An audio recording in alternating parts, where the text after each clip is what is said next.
Queridos amigos, iniciamos con la palabra del Señor en el día de hoy. Estamos con el libro de Ezequiel, capítulo 1, del 2 al 5 y luego del 24 al 28c.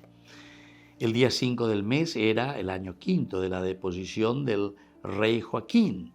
La palabra del Señor llegó a Ezequiel, hijo del sacerdote Busí, en el país de los caldeos, a orillas del río Quebar.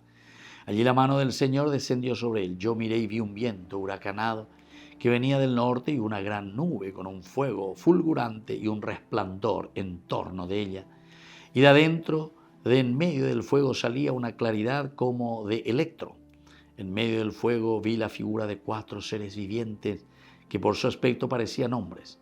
Yo oí el ruido de sus alas cuando ellos avanzaban. Era como el ruido de aguas torrenciales, como la voz del Todopoderoso, como el estruendo de una multitud, de un ejército acampado. Al detenerse replegaban sus alas y se produjo un estruendo sobre la plataforma que estaba sobre sus cabezas. Y así continúa esta descripción. La visión entonces de Ezequiel con respecto a la gloria de Dios. Queridos amigos, nosotros sabemos muy bien que aquí Ezequiel tiene esta visión de la gloria de Dios en la que el Señor está mostrando la fuerza que Él posee. ¿Cuáles son los atributos del Señor?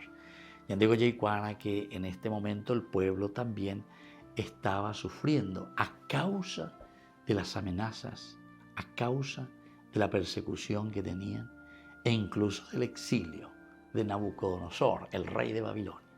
Pero aquí se muestra, no pierdan su confianza. Así es que, queridos hermanos, ante las tribulaciones, las dificultades, el Señor, con esta visión así, bastante magnificada que nos presenta Ezequiel, tengan fuerza, anímense, fortalezcanse, porque la gloria de Dios jamás abandona al hombre. Y sobre todo, queridos amigos, porque esta alianza hecha de Dios con el hombre jamás abandona a Jerusalén.